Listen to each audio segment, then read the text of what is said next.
Baik teman-teman, hari ini, tepatnya malam Jumat ini, kita akan mencoba membahas spesial ya, karena kemarin dilihat ada kecenderungan tinggi untuk bisa mendalami pembahasan seputar tentang genealogi ya, Bani Israel atau nanti konteksnya turunan Yahudi yang melahirkan persoalan-persoalan atau bahkan kondisi-kondisi terkini yang sangat dinamis yang telah menjadi pembahasan global.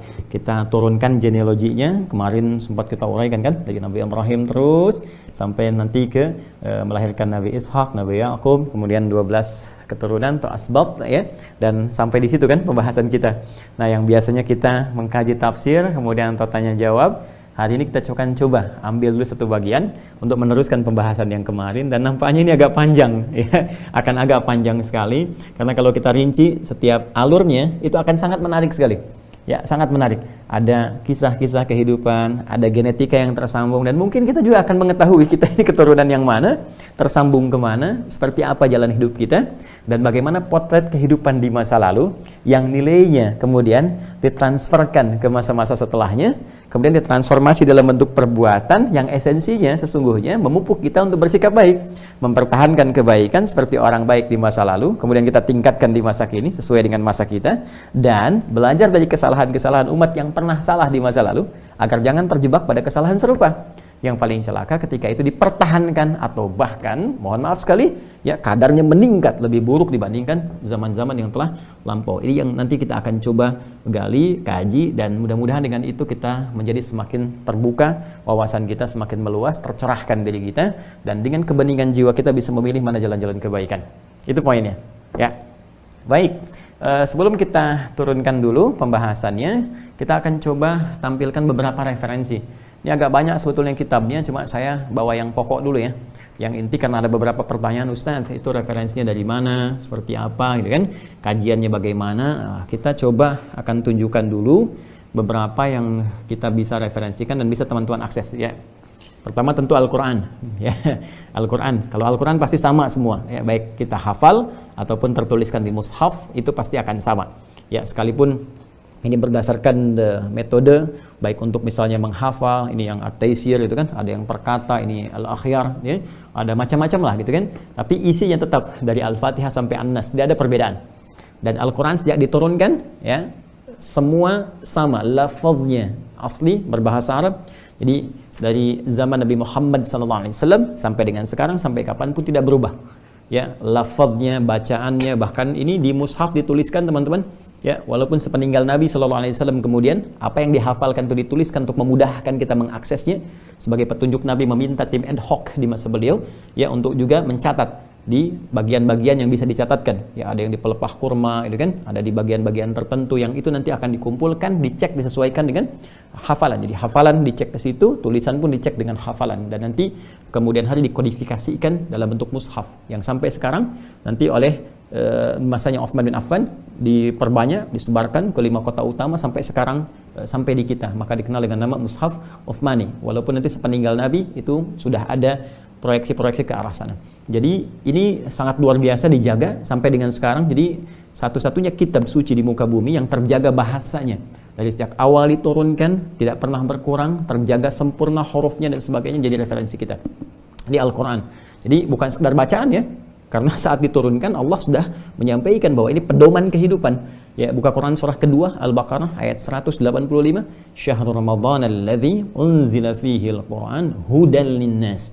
Di bulan Ramadan yang sangat mulia itu kan, kemuliaan Ramadan lahir dari kemuliaan Al-Quran. Begitu Quran turun ya, Ramadan jadi mulia, dan kemudian malamnya pun mulia, malam Al-Qadar, yang membawanya pun mulia, malaikat Jibril jadi Ruhul Amin, yang mendapatkannya pun mulia, jadi Sayyidul Anbiya'i wal Mursalin, Sayyidina Muhammad SAW. Tempatnya pun mulia, Makkah diberkahi, pindah Nabi ke Yathrib jadi mulia, jadi Al-Madinah Al-Munawwarah. Jadi ini semua kemuliaan Al-Quran itu ingin memberikan kesan kepada kita bahwa isinya begitu penting. Ya, biasanya kan kalau kita lihat sosok yang dimuliakan gitu kan, ini menunjukkan orang itu penting kan, orang itu punya sesuatu gitu kan. Nah, apalagi ini firman Allah Subhanahu wa taala ketika semua diturunkan dalam keadaan mulia dan dampaknya mulia, ini menunjukkan ada yang penting. Jadi Al-Quran bukan sekedar bacaan, bacaan adalah pembuka kita untuk memahami isinya sehingga mendapatkan pedoman kehidupan yang layak untuk berperilaku, untuk meniti ibadah kembali pada Allah Subhanahu wa taala. Ini akan menjadi penting dalam kajian bahasan kita. Kemudian teman-teman sekalian yang mungkin jarang saya share ya, yang jarang saya share juga, saya pun mengkaji referensi di kitab-kitab lain ya. Ini contohnya saya punya koleksi Alkitab ya. Jadi ada yang saya dapatkan dari sejak tahun 2001, berarti usia saya masih 17 tahun tuh. Ya 17 tahun saya sudah belajar. Dulu saya punya dihadiahi dari Injil Barnabas gitu kan. Nah, yang sudah tidak banyak digunakan kekinian. Jadi 2001 saya sudah belajar, 2002 saya belajar kristologi. Jadi saya punya koleksi yang terdahulu. Nah, kemudian ini pun ada yang baru saya beli tadi siang, saya beli lagi untuk melihat ya apakah nanti ada penyesuaian kata atau perubahan-perubahan atau yang lainnya. Nah, ini juga saya punya koleksi Alkitab. Ini yang Alkitab terjemah baru, Holy Bible New International Version, ya New International Version ini punya. Kemudian nanti ada Alkitab sepanjang tahun, ini juga ya. Nah, ini saya punya. Kemudian ada yang jenisnya seperti ini, ya Alkitab Journal. Nah, saya punya juga. Ada yang berbahasa Inggris juga, ini ya, ini saya punya. Kemudian ada beberapa lagi yang lain. Nah, ini bacaan-bacaan ya. Nah, ini ada Purwa Pustaka juga ya, eksplorasi ke dalam kitab-kitab perjanjian lama ya, dan ini. Nah, ini juga saya punya. Biasanya kalau ada riset saya suka kaji, suka beli gitu kan, suka koleksi, dan alhamdulillah sebagian sudah saya hafalkan. Ya, sebagian dari sejak 2001 itu sudah saya mulai menghafal karena ada riset-riset yang saya senang Al-Qur'an ini, kemudian lihat kan, dikomparasikan, dilihat, karena di Al-Qur'an sendiri nanti ada beberapa firman Allah Subhanahu wa taala yang mengindikasikan, mengisyaratkan kepada kita bahwa Al-Qur'an ini akan menjadi timbangan, parameter satu kebenaran. Itu dari iman kita yang kita yakini ya. Karena itu untuk membuktikan itu kita mesti cek. Nah, nanti saya di Tripoli juga belajar ya, selama setahun nanti ada materi ini, ada Orientalism juga. Yang paling menarik teman-teman sekalian, saya punya koleksi Talmud juga, cuma nanti nggak bisa saya hadirkan malam hari ini. Itu yang paling terkait dengan kondisi sekarang. Nanti kalau sudah masuk ke titiknya, saya tunjukkan kepada Anda bagaimana nanti prajurit-prajurit tentara Zionis itu tiap hari Sabat itu, hari Sabtu dia baca-baca itu, dan itu sangat luar biasa dampaknya. Ya, dampaknya bagi rakyat Palestina, bagi kita juga dan sebagainya. Ada sesuatu yang nggak terbayangkan oleh kita, bagaimana kita disebut oleh mereka dengan ghayyum dan sebagainya. Ya, nanti kita akan bahas ketika sampai ke sana. Jadi komparasi yang saya lakukan adalah ini menjadi timbangan. Nanti kita akan lihat secara ilmiah ya. Kita akan perbandingkan bagaimana versi Al-Qur'an, bagaimana versi di Alkitab, khususnya nanti pas sampai perjanjian lama dulu ya, di perjanjian lama. Kemudian nanti bagaimana turunan-turunan hadis, kemudian juga bagaimana di perjanjian baru dan turunannya seperti apa. Dan nanti kalau kita ada waktu, kita bisa komparasikan juga. Ya, misal kita lihat sarjana Alkitab ya, yang masuk Islam kan ada di Ikhwan itu Ustadz Bangun Samudra ada kan, kemudian Ustadzah Irena Handono ada, atau nanti juga dari versi aslinya, atau mungkin kita bisa mendengar informasi ya dari pendeta misalnya, atau dari pastor dan sebagainya, sehingga kita menjadikan ranah ilmiah ya, ranahnya ilmiah. Jadi sifatnya argumentatif, ilmiah, dan keindahan Islam menjadikan lakum dinukum waliyadin. Yang penting kita mendapatkan sebuah fakta, informasi yang ada argumentasi di dalamnya, kemudian di situ menjadi wawasan untuk kita. Ya, jadi bagi umat Islam bisa menguatkan keimanan, dan itu menjadi lahan dakwah gitu kan. Dan di situ ada pilihan, dan masing-masing dengan pilihan itu menghadap kepada Allah dengan pertanggungjawaban amalnya masing-masing. Indah kan kalau begitu. Nah, itu yang diajarkan orang tua kita dulu. Ya, makanya sering ada diskusi bukan celaan. Satu mencela ini, satu mencela ini, bikin statusnya. Nah, nggak seperti itu ya. Dan biasanya ini pekerjaan-pekerjaan yang tidak bermanfaat. Yang tidak bermanfaat. Dan saya juga pernah itu dapat informasi sering dipotong-potong tuh ya, potong ceramah, bahkan dibenturkan dengan ini dengan itu yang paling berbahaya. Baik teman-teman, kemudian saya juga mau tunjukkan buku penting ya, The History of Palestine, karya John Kitto ya. Ini bisa di-download. Ini makanya saya contohkan yang downloadnya ya, teman-teman sekalian. Ini saya berikan ini ya. Ini bisa di-download. Nah, ini ya, The History of Palestine from the Patriarchal Age to the Present Time. Nih, karya John Kitto. Ini bagus banget nih bukunya teman-teman sekalian. Ya, ini bagus banget bukunya. Jadi ini pun nanti ya, kita bisa timbang lagi. Tapi ini ada objektifnya. Ini objektifnya tuh langsung mengurai dari masa banjir besar tahun berapa terjadi, kemudian nanti Tarah lahir tahun berapa yang disebutkan ayahnya Ibrahim itu kan. Ya, nanti ada Azar, ada Tarah, kemudian Ibrahim lahir tahun berapa, kemudian terus sampai ke bawahnya sampai nanti kekinian. Dan nanti ada yang sangat menarik ya, dan di antara yang paling menarik itu nanti teman-teman sekalian, Anda menemukan fakta-fakta baru yang dari keterangan sumbernya langsung ya, dan itu sangat menarik sekali. Seperti saya punya yang ini misalnya. Saya mau tunjukkan di sini teman-teman sebelum kita mulai. Ya kan kemarin kita ngaji kan, ngaji nanti saya tuliskan lagi anak-anaknya dari Yakub gitu kan, alaihissalam itu kan menyebar. Nah ini kan saya tunjukkan kepada teman-teman. Ini ada peta nih teman-teman sekalian. Nah peta ini dari yang ini aja coba kita contohkan ya, division of Canaan kan 1200 sampai 1030. Ini before century, sebelum Masehi ya. Ini sebelum Masehi. Ini kita temukan teman-teman sekalian, ini penyebarannya nih. Ada Dan, gitu kan? Nah, Dan itu kan anaknya Balhah, gitu kan? Nah, kemudian nyebarnya kemana? Ini ada Judah, kemudian Judah itu Yahuda, ada Ruben, kan? Ini ke sini tempatnya di mana? Jad di mana, gitu kan? Ini kan anaknya Laya, kemudian Jad, ini kan anaknya Zulfa, gitu kan? Ada di sebelah sini. Tapi yang paling menarik teman-teman sekalian di peta ini, ada Palestina, ada Palestina gitu. Terus ada Gaza tuh di sini tuh. Wah, Masya Allah, Gaza udah ada petanya di sini. Ini 1200 sampai 1030 sebelum Masehi. Ini ada Gaza tuh tertulis ini. Gaza, Palestina. Israel saya nggak lihat malah. Israel saya nggak lihat. Yang ada Palestina tuh. Ini di Alkitab terjemah baru, Holy Bible, ya, New International Version. Ya. Nih di sebelah sini ada pas gambar peta di sini. Terus ini penyebarannya masih ke sini. Dan ketika menyebutkan Israel pun bukan Israel yang sekarang. Ya, itu tapi perpecahan ketika nanti berpecah dua kerajaan Israel dengan Yahuda itu. Ya makanya pecahnya begini tuh, ada Israel, ini Judah. Kenapa jadi Israel di sini nanti? Ini kan keturunan Bani Israel. Ya, yang masih baik, yang keturunan Yakub alaihissalam dibagi bukan Israel yang sekarang. Ya, karena ini kan tuh 924 sampai 722 before century sebelum Masehi. Ya, yang sekarang kan deklarasinya katanya 14 Mei 1948, berarti belum ada kan. Nah, ini yang masih dibagi dua, nanti dari sini yang jadi persoalan. Ini pun teman-teman sekalian, masih ada Palestina juga, Gaza masih ada juga. Jadi Masya Allah, Palestina, Gaza masih ada tuh. Ya, jadi kalau sekarang nggak ada, ada yang salah tuh. Ini saya ambil dari peta sini. Nah ini hal-hal yang menarik maksud saya yang bisa kita ujikan. Ya itu bisa nanti diargumentasikan ya. Jadi di sini kita kajian ilmiah ya, argumentatif sifatnya, dan nanti menambah wawasan gitu. Nanti kita bisa kemudian komparasikan, dan tadi seperti yang saya sampaikan, saya juga belajar, kemudian kita baca juga riset, bukan sekedar baca ya, tapi riset, didalami, dikaji, belajar juga dalam. Saya belajar kristologi juga, baca Talmud juga, beberapa bagian dilihat, dikomparasikan, dan bukan kaleng-kaleng gitu. Nanti kita bisa komparasikan dengan sarjana-sarjana Alkitab yang lain, sehingga kita dapat wawasan atau minimal pengetahuan yang bisa diuji, dan timbangannya ada di sini nanti, ya, sesuai keyakinan kita. Baik, saya akan turunkan dulu teman-teman sekalian. Jadi kemarin kan kita tulis begini kan.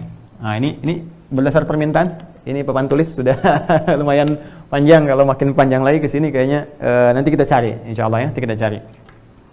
Ini Ibrahim alaihissalam, ya. Atau juga disebut di kitab lain dengan Abraham atau Abram, gitu kan? Yang kemarin kita kotaki. Ya, karena intinya nanti ada di sini, ya, Abul Anbiya, gitu kan? Nah, kita sudah tarik teman-teman sekalian. Beliau ini lahir tahun 1996 sebelum Masehi, ya, before century. Nah, ini kan? Awas ya. Jadi ini Ibrahim lahir 1996 sebelum Masehi, before century. Kemudian nanti ditemukan di bukunya itu ya, The History of Palestine, halaman ketiga. Nanti kita bisa lihat. Nah, teman-teman sekalian, ini sengaja saya ginikan supaya bisa diambil gitu kan bagian-bagiannya, dan memudahkan kita untuk mendapatkan informasinya. Seperti kalau saya sebutkan di sini misalnya nanti banjir besar itu kan dimulai nanti terjadi tahun kapan? 2348 ya. Kemudian setelah itu nanti ada lahirnya Torah gitu kan, 2126. Ini dicek. Nah, ini yang pembukanya dulu ya. Nah, seperti ini nih teman-teman sekalian. Nih, itu kan birth of Abraham, kan 1996, betul ya. Nah, before century. Kemudian bapaknya nanti Terah 2126, betul kan? Yang saya disampaikan 2126, kan? Nah, ini the deluge confusion ya. Of tongues itu 2348, the deluge-nya 2348 ya. Itu banjirnya 2348. Jadi kalau kita turunkan di sini garis sini aja ya. Nah, Bentaruh atau Terah. Ya, di sini tuliskan tadi 2126, ya kan? 2126 before century. Ya, kalau kita ini kan ke sini, kita bisa tulis Azar di sini ya, dengan apa namanya? Kontroversi atau perbedaan-perbedaan pendapatnya. bin Adar, bin Tarah, bin Nahur. Nanti Nahur di sini bukan Nahur juga saudaranya Nabi Ibrahim. Karena nanti Nabi Ibrahim itu teman-teman sekalian punya saudara juga. Nah, beliau yang terkecil itu nanti ya. Nanti kita akan lihat di halaman 3. Yang tadi halaman 1 ya. Yang tadi halaman 1, di halaman 3 nanti akan disebutkan bagian bawah ya, bahwa Nabi Ibrahim alaihissalam nanti adalah anak terkecil. Ya, jadi Terah nanti punya 3 anak. Yang pertama nanti ada Haran, ya, kemudian ada Nahur, kemudian setelah itu ada Ibrahim. Ya, nanti kemudian nanti saya teruskan dulu ya. Kemudian ke bawah nanti Ibrahim menikah dengan siapa nanti akan ketahuan. Kemudian bin Adar bin Taruh atau Terah bin Nahur bin Abir ya. Abir ini tulisan yang kemarin. Bin Kinan bin Arfakhshad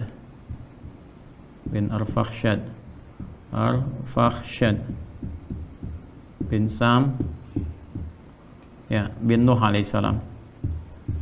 Ya, ini ya, bin Nuh bin Mikhlail bin Matushalah bin Kinan bin Anwas bin Tis bin Adam alaihissalam.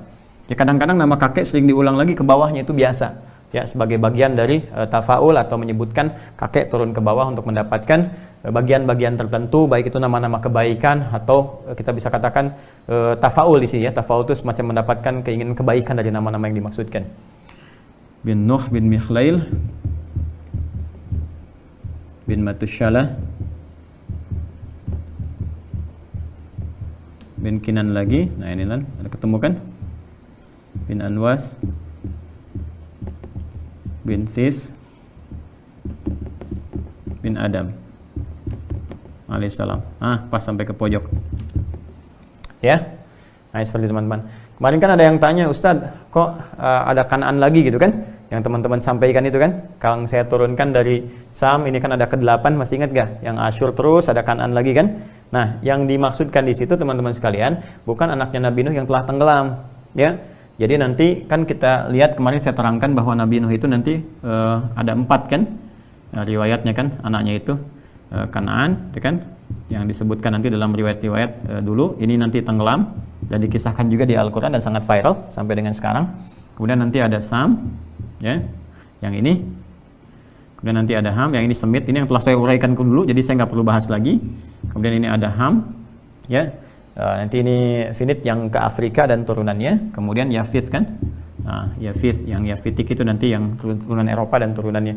Nanti di Ham ini teman-teman sekalian, ini juga nanti ada melahirkan anak terkecilnya. Jadi anak yang paling kecil, Ham ini punya anak paling kecil. Ya, siapa namanya? Namanya Kanaan juga.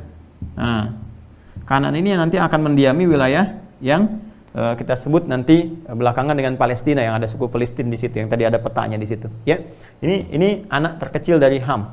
Ya, barangkali untuk mengenang kakaknya yang paling atas, itu kan, supaya dia bisa berubah, bisa lebih baik, diberi nama dengan nama Kanaan. Dan ini nanti akan ada turunan ke bawahnya, seperti dikisahkan juga oleh John Kittle. Nanti akan jadi sebutan orang-orang yang menghuni di daerah itu disebut dengan Kananis.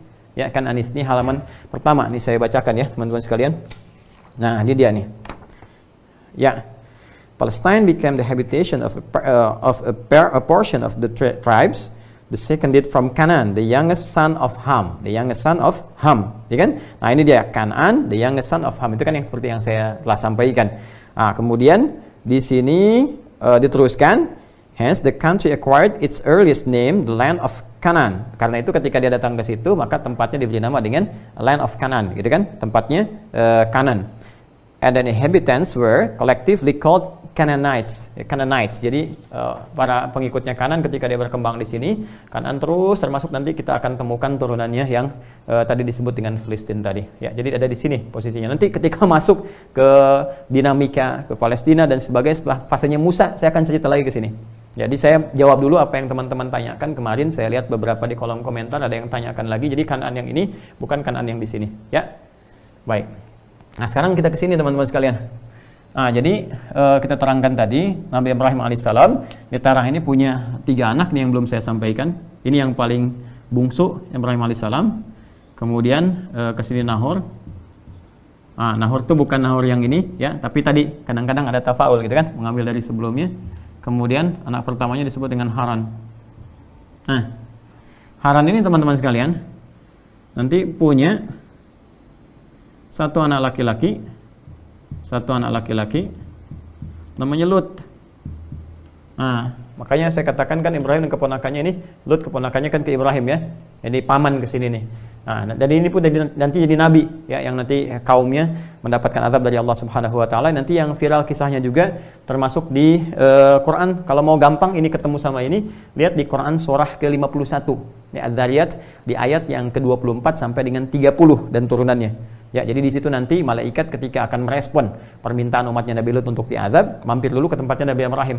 Karena itu nanti Nabi Ibrahim mengatakan di situ ada Lut gitu kan, ada saudara beliau. Nah, maka disampaikanlah bahwa Lut akan selamat ya, kemudian juga dengan beberapa umatnya kecuali istrinya dan beberapa yang tidak taat ya, kaum di antara kaum-kaum yang ada pada masa itu yang tidak taat kepada Allah Subhanahu wa taala. Ini teman-teman sekalian.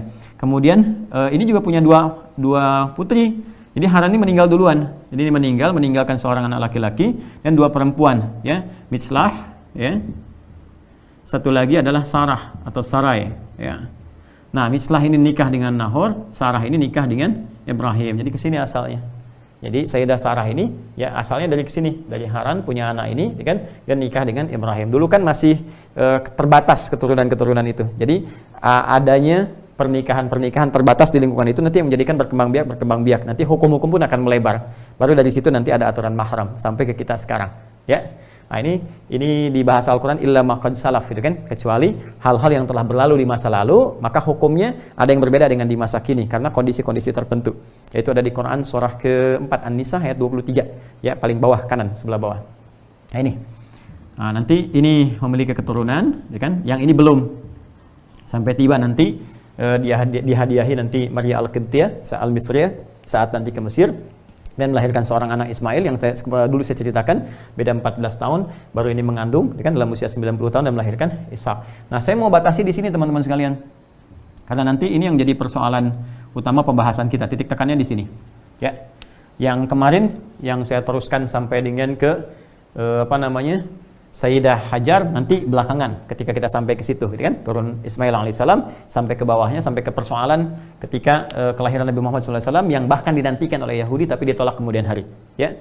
Saya juga tidak akan menyoal teman-teman sekalian kontorah, ya, kontorah Biktiakton kemarin sudah saya terangkan, itu nanti persoalan yang lain. Kalau sudah kita melebar nanti pembahasan tentang turunan-turunannya sampai ke riset ke Jawa, Melayu dan sebagainya, atau juga Hajun binti Al-Amin, nanti kita akan bahas tersendiri. Kita konsentrasi ke sini dulu.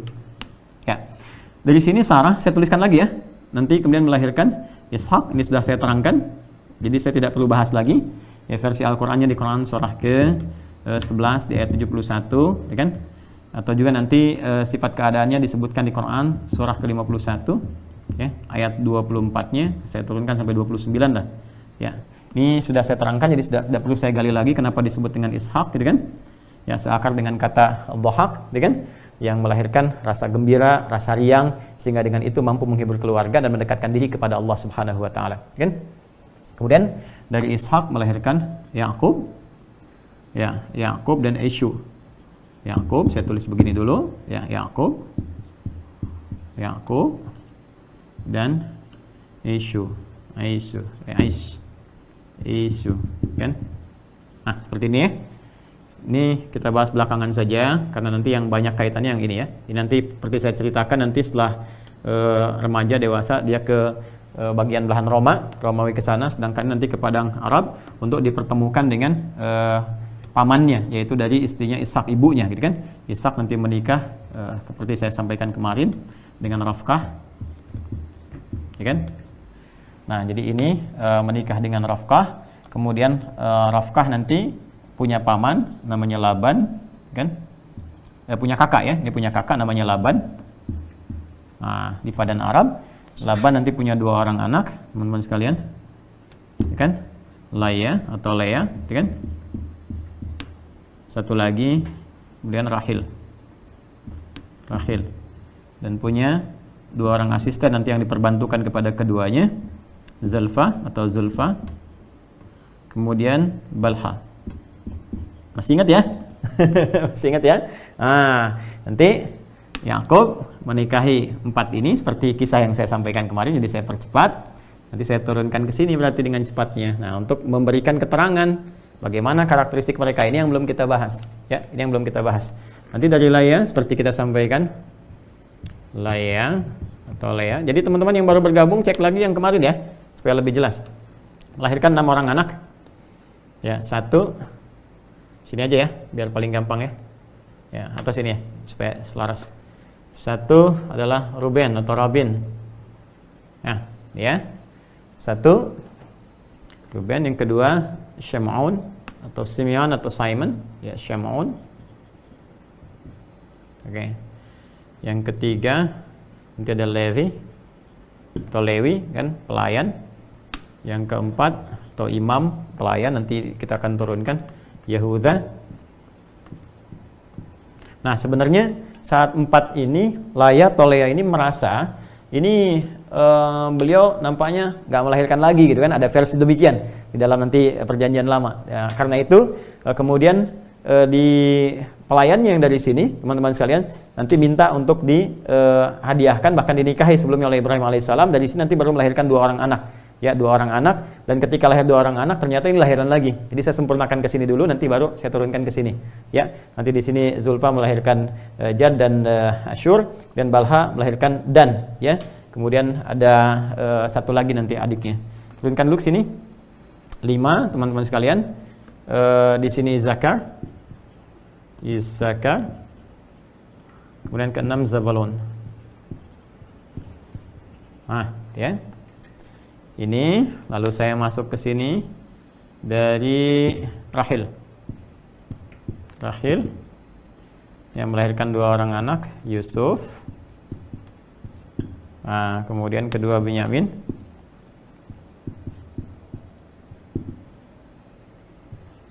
kemudian Zulfa melahirkan 2 orang anak, Jad atau Gad ya, dan kedua Asyur. Nah, kemudian yang terakhir Balha, dia melahirkan 2 orang anak, satu Dan yang kedua Neviti ya. Baik, inilah 12, 6 tambah 2, 8 tambah 2, 10 tambah 2, 12 ya teman-teman sekalian. Nah, saya ingin kemarin kan sampai di sini kan, kita semua bahas. Sekarang kita akan turunkan siapa sih dan bagaimana karakter-karakter ini di dalam narasi Alkitab dulu, kemudian di dalam Al-Quran seperti apa. Nah, Al-Quran ini sangat menarik sekali. Jadi untuk menguraikan ini dengan cepat ya, Al-Quran memberikan satu surah ya, surahnya di surah Yusuf dengan nama ini, anak pertama dari Rahil ya alaihissalam, dan penuh dengan kemuliaan. Surah Yusuf berisi 111 ayat ya, 111 ayat. Nah, dan yang paling menarik teman-teman sekalian, nanti konsentrasinya akan ke Yusuf, sedangkan yang lain disebut dengan ikhwatu Yusuf, saudara-saudaranya Yusuf, karena titik tekannya berada di Yusuf. Dan ketika ada perbuatan-perbuatan kurang baik pun oleh Al-Quran digambarkan dengan perbuatannya, bukan dengan orangnya, untuk memberikan kesan bahwa bukan orang, bukan nama yang keliru itu, tapi perbuatan yang harus diperbaiki. Nanti kita akan lihat bagaimana kekurangan-kekurangannya di sini, dan nanti akan dibuka oleh Al-Quran teman-teman sekalian dengan satu hal yang sangat menarik, yaitu di ayat ketiganya nanti ya, nahnu naqussu 'alaika ahsanal qasas ya bima auhayna ilaika hadzal Qur'an. Kami akan kisahkan kepadamu Muhammad SAW suatu yang sangat dahsyat karena menggunakan bentuk ta'zimun nafsi, ta'zimus sya'ni ya, kisah yang terbaik. Nanti kita akan lihat kenapa disebut kisah terbaik di sini ya. Saya akan tuliskan di ayat 3 ya, teman-teman boleh nanti buka mushaf ya. Buka mushaf teman-teman sekalian di sebelah kiri ya, agak-agak nanti ke bawah. Nanti Allah sampaikan nahnu naqussu 'alaika ahsanal qasasi ya, ahsanal qasasi. Nah, nih. Ya. Ini kalau nggak terlalu terlihat tulisannya ahsanal qasas. Nah, seperti tadi saya sampaikan, nanti Al-Qur'an dalam keyakinan kita, lihat ya, dalam keimanan kita, orang Islam, orang beriman, itu langsung kita mengambil keyakinan tanpa ragu. Dan ini bahkan Al-Quran menawarkan kepada siapapun, silakan uji dulu. Kalau Anda ragu bisa diuji. Tapi Allah sudah memberikan statement sebelum Anda mencoba mengujinya. Apa statementnya? Nanti buka dulu Quran surah kelima. Quran surah kelima, teman-teman sekalian. Al-Ma'idah. Ya, di ayat yang ke-48. Ya. Tegas Allah menyampaikan, ya. Sudah? Baik, lihat kalimatnya. Inna anzalna ilaikal kitab, ya wa anzalna ilaikal kitaba musaddiqan lima baina yadayhi, ya minal kitab wa muhaiminan alaihi, wa muhaiminan alaihi. Kalimatnya wa muhaiminan alaihi. Wa anzalna alaikal kitaba bil haqq musaddiqan lima baina yadayhi, ya wa muhaiminan haiminan alaihi. Ya. Dan kami turunkan kepada Muhammad sallallahu alaihi wasallam dengan Al-Qur'an. Ini kisah ini, ya ayat ini diturunkan setelah Allah menjelaskan sebelumnya Taurat, menjelaskan kemudian Injil, menjelaskan persoalan-persoalan di dalamnya. Lalu Allah tegaskan, dan kami turunkan kepada Muhammad sallallahu alaihi wasallam Al-Qur'an, kan? Dan ini disamakan oleh Allah, ya nama umumnya. Alkitab, sesuatu yang tersusun dengan baik. Ya harusnya baik gitu kan. Jadi Taurat disebut dengan Alkitab, tapi namanya spesifik untuk menunjukkan ini kepada Musa. Kemudian juga Injil disebut dengan Alkitab untuk menunjukkan spesifik Injilnya kepada Isa alaihissalam. Ya, tapi ada kesamaan. Alkitab artinya yang tersusun dengan sempurna, dengan baik. Tapi nanti ada persoalan, disoal oleh Al-Quran, ada persoalan-persoalan di kitab sebelumnya itu yang tidak senafas dengan risalah yang dibawa oleh Musa alaihissalam, Isa alaihissalam dalam tinjauan Al-Quran, dan itu disampaikan, silahkan diuji kebenarannya. Makanya ketika Allah menurunkan ayat 48, Allah mengatakan di ujungnya wa muhaiminan alaih, ya wa anzalna alaikal kitaba, ya anzalna ilaikal kitaba bil haqqi musaddiqan lima baina yadayhi wa muhaiminan alaih. Ya, jadi kata Allah, kami turunkan Al-Quran kepada Muhammad SAW, ini pun Alkitab, tersusun dengan sempurna, nggak ada cacatnya sama sekali, gitu kan? Dan ini akan membenarkan risalah yang sampai kepada Musa. Artinya nih risalah yang benar kepada Musa tuh ini, risalah yang benar kepada Isa tuh ini, dan menjadi timbangan, ya, pada informasi yang datang setelah Musa dan Isa yang sampai kepada Muhammad SAW. Dia ditimbangan, apa yang dimaksud timbangan? Parameter kebenarannya. Silahkan ukur. Jadi kalau ada yang tidak sesuai dengan Al-Quran, berarti ada persoalan di dalamnya. Bagaimana kemudian Al-Quran menampilkan itu yang sangat indah, nanti kita akan lihat. Ya, kita beri contoh misalnya teman-teman sekalian. Ya, kita kenalan dulu ya. Kita kenalan dulu sama ini, itu satu nih. Ruben misalnya teman-teman sekalian. Ini anak pertama. Ya. Dikisahkan dalam Alkitab bahwa Ruben ini anak baik, bahkan terkait dengan persekongkolan untuk menjerumuskan Yusuf, dia sesungguhnya tidak terlibat, disebutkan dalam Alkitab. Ya, maka nanti di surat Yusuf pun ada ketika mereka berembuk itu kan, untuk mengatakan sebagian besar mereka uqtulu Yusuf itu kan. Nah, awit rahu fi ghayabatil jub yaqtaqit huma ada sayyarah gitu kan. Jadi bunuh Yusuf kan, tapi di antara mereka ada yang mengatakan jangan bunuh, la taqtulu Yusuf, ya jangan bunuh Yusuf, udah lemparin aja dia ke dalam satu sumur, kemudian di situ nanti boleh jadi akan diambil ya oleh beberapa kafilah yang lewat, dan dengan itu kita yang penting kan terbebas dari Yusuf, supaya kasih sayang bapak ini menyebar kepada kita semuanya gitu kan. Nah, yang kisahnya sangat viral kepada kita semuanya. Nah, konon di dalam kisah Alkitab ini yang disampaikan, yang mengusulkan agar jangan dibunuh Yusuf itu Ruben, ya. Tapi diusulkan aja dilemparkan ke sumur dengan harapan Ruben ini nanti ketika dilemparkan mereka pergi, dia bisa membebaskan Yusuf. Begitu kisahnya, ya, begitu kisahnya. Cuman ada sesuatu yang sangat menarik di sini. Apa itu? Nah, ini diantara yang disoal oleh Al-Quran. Ya, disoal oleh Al-Quran dan menjadi sesuatu yang pantas untuk diluruskan dalam konteks narasi ya. Kita akan lihat apa itu. Kalau teman-teman buka misalnya kitab Kejadian, ini ada di saya ya, jadi bisa saya cek. Tapi teman-teman juga bisa googling juga ya. Kan ini bisa online sekarang. Al-Quran juga demikian, bisa online. Anda tinggal buka, nanti tinggal diluruskan Kejadian. Coba pasal 35, ini saya cek hafalan, nanti saya cek juga situ ya. Pasal 35 di ayat 22. Kalau mau dari ayat 21 boleh, 21 sampai 22. Dan ayat 22 saya buletin, ini intinya. Ya, di kitab Kejadian, Genesis, bagian pertama, kan Genesis, ya, kitab Kejadian, kemudian ada Exodus gitu kan, kemudian Hijrah, Keluaran dan turunan-turunannya. Sekarang kita masuk sini dulu. Kitab Kejadian pasal 35 ayat 21 sampai dengan 22. Di sini teman-teman sekalian disebutkan, mohon maaf sekali, nanti saya bacakan kalau teman-teman tidak percaya. Ruben ini ya berzina dengan siapa? Dengan ibunya juga, ibu sambung ke sini dengan Balha. Ini yang disebut di situ disebut dengan gundiknya Yakub, ya, bahasa yang mungkin kita bisa luruskan gitu kan. Ini kan istrinya, sudah menjadi istrinya Yakub alaihissalam, artinya ibunya juga, ya kan? Ibu mahramnya, ya, ibu biologisnya ke Lea, ini kan ibu mahramnya Rahil, ya kan? Jadi karena itu dia bersaudara dengan Yusuf, dengan Bunyamin, termasuk dengan Jad, dengan Asyur, termasuk juga dengan Dan, ya, dan dengan adiknya ke bawah. Jadi ini ditemui ketika Nabi Yakub alaihissalam, di situ disebutkan Israel, ya, sedang bepergian, kemudian ketika pulang dia mendapati anaknya sedang berzina ya dengan istrinya Yakub, dengan ibunya, ibu mahramnya. Kan jadi persoalan. Ayo kita buktikan ya, kita cek misalnya satu-satu ya, yang di sini dulu nih. Ini kita buka yang Kejadian. Bismillah. Itu ya. Nah, teman-teman sekalian, pasal ayat 35 ya ini ya. Yang 35. Ini 35 nih. Kejadian 35 dan ayat 22. Nah, ayatnya 22. Kita buka ayat 22. Bismillah. Nah, ini nih, teman-teman, ayat 22. Ini ya, kamera boleh dibesarkan ya ini. Ini kitab Kejadian Genesis ya, 35. Ini 35 yang ini ya, kan? Kemudian ayatnya 22 nih, ayat 22 sini. Kalau saya baca dari 21 seperti saya tuliskan, saya baca ya. Sesudah itu berangkatlah Israel, maksudnya Yakub, ya, yang saya sudah ceritakan kan kenapa disebut dengan Israel. Kemudian lalu ia memasang kemahnya di seberang Migdal Eder.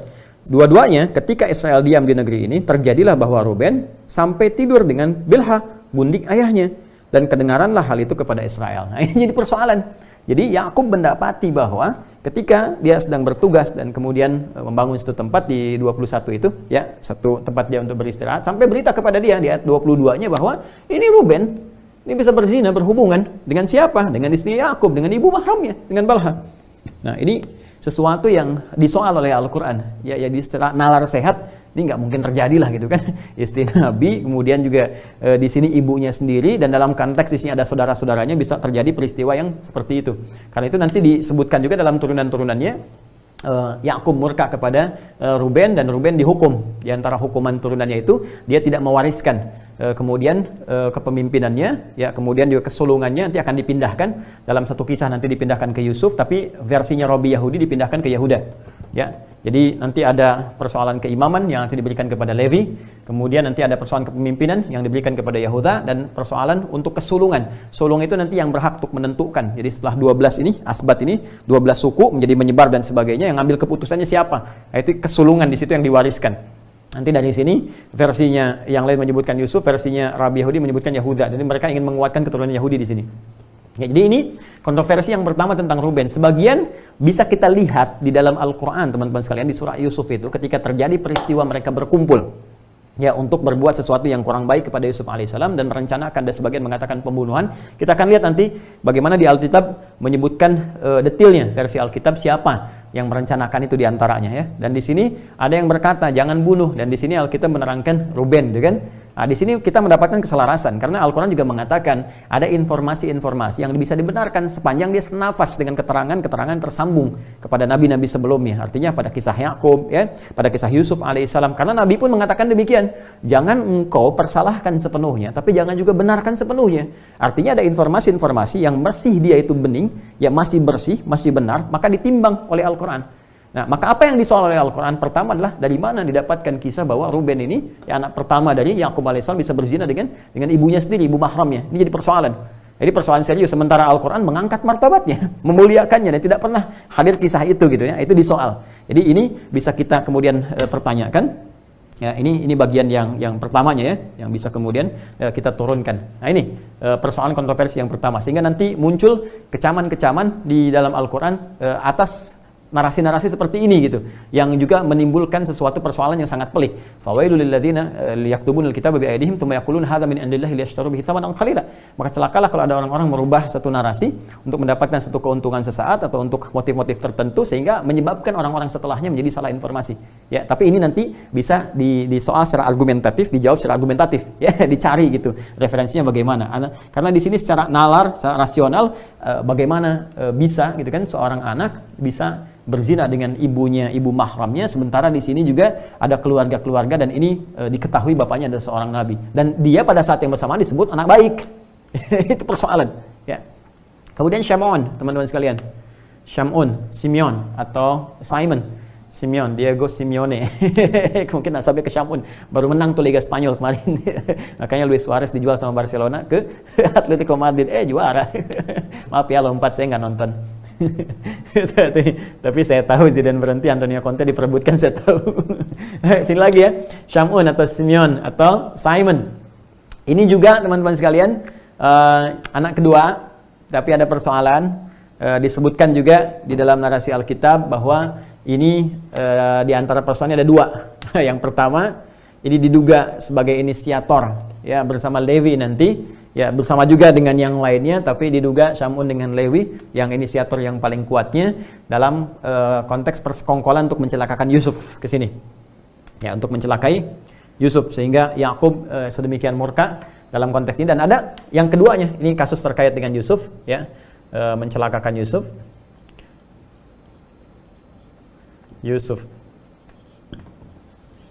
Ya, Al-Quran tidak menyebutkan siapa, cuma disebutkan saudara, karena adab di Al-Quran itu begini, adab di Al-Quran. Jadi kalau ada satu kegiatan yang buruk, ya, aktivitas yang salah, itu umumnya nggak disebutkan nama. Ya, seperti Fir'aun, kan, sejahat-jahatnya Fir'aun tuh, ya, itu Fir'aun, ya, nama gelar yang melekat pada Raja Mesir, itu kan, Abu Lahab misalnya, kan, di situ ada juga nama aslinya nggak disebutkan, tapi inisial disebutkan, atau misalnya umum saudara-saudaranya Yusuf, untuk memberikan kesan begini, untuk memberikan kesan bahwa boleh jadi ke depan tuh ada nama yang serupa, tapi mungkin nggak berbuat seperti itu, sehingga dengan nama itu tidak dikenang sebagai sesuatu yang jelek gitu. Apalagi nanti maknanya jadi baik. Misalnya Syamun ini kan baik asalnya, yang mendengar, yang taat, bahasa Ibrani kan yang mendengar, yang taat, yang patuh gitu kan. Nah, nanti kemudian dia berbuat sesuatu yang kotor, disebutkan seakan-akan nama itu menjadi jelek, sehingga ada stigma ke dalamnya. Maka Al-Quran lebih memberikan berita tentang ikhwah Yusuf, ya, saudara-saudaranya. Dan itu pun nanti akan dijelaskan bahwa mereka bertobat, mereka memperbaiki diri dan sebagainya. Nah, cuma di sini ada informasi yang sangat menarik, ya, di Alkitab disebutkan, teman-teman sekalian, di bagian keduanya itu. Jadi mereka ini juga, ya, Syamun terutama Levi, ini yang bersekongkol untuk melakukan pembunuhan, ya, terhadap siapa? Terhadap ada satu kelompok, ya, teman-teman sekalian, yang mencoba untuk memperkosa saudarinya, Dian namanya. Jadi punya saudari, ini Dian namanya. Nah, Dian ini juga nggak dijelaskan apakah ini kaitannya dengan Dan, di sini anaknya Balha, perempuan, apakah ini laki-laki atau ada yang lainnya. Nah, ini akan ada sekelompok orang yang mencoba untuk memperkosanya, ya. Kemudian setelah itu mereka marah, merencanakan kemudian untuk pembalasan. Maka Syamun ini meminta mereka dari kalangan Khidim namanya untuk datang, dikasih berita, dijebak gitu, ya. Gimana caranya? Ya, mereka diminta untuk sunat. Nah, ini untuk menunjukkan bahwa sudah ada sunat nih. Oh ya, sudah ada sunat nih. Awas, hati-hati nih, sunat sudah ada. Jadi di masa-masa ini belajar dari Ibrahim alaihissalam ke atasnya. Maka memang sunat kan dari fitrahnya Nabi Ibrahim sebelumnya, yang kemudian diteruskan di masa Nabi Muhammad SAW sampai ke kita. Makanya kita disunat kan.